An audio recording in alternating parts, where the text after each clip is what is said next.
నందమూరి బాలకృష్ణ నటించినటువంటి డాక్ మహారాజ్ చిత్రము box office దగ్గర 170 కోట్ల గ్రాస్ కలెక్షన్లు సాధించి బాలయ్య కెరీర్లోనే హైయెస్ట్ గ్రాస్ కలెక్షన్లు సాధించిన చిత్రంగా డాక్ మహారాజ్ నిలిచింది. అయితే తాజాగా నందమూరి బాలకృష్ణ హ్యాట్రిక్ విజయాలతో దూసుకుపోతున్నాడు. అయితే ఆయన నటించినటువంటి అఖండ, వీరసింహారెడ్డి, భగవత్ కేసరి, అదేవిధంగా నిన్న రిలీజ్ అయినటువంటి డాక్ మహారాజ్, ఈ 4 చిత్రంలో కూడా బాక్స్ ఆఫీస్ దగ్గర 100 కోట్లకు పైగా గ్రాస్ కలెక్షన్లు సాధించి బాలయ్య కెరీర్లోనే హైయెస్ట్ గ్రాస్ కలెక్షన్లు సాధించడమే కాకుండా హ్యాట్రిక్ విజయాలతో 100 కోట్ల గ్రాస్ కలెక్షన్లను అందుకున్న సీనియర్ హీరోలలో బాలకృష్ణ నంబర్ 1 స్థానాన్ని సంపాదించుకున్నాడు అనేది మనము స్పష్టంగా గమనించుకోవచ్చు.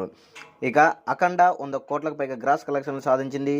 అదేవిధంగా వీరసింహారెడ్డి 130 కోట్లకు పైగా గ్రాస్ కలెక్షన్లు సాధించింది. ఇక భగవత్ కేసరి కూడా 140 కోట్ల గ్రాస్ కలెక్షన్లు సాధించింది.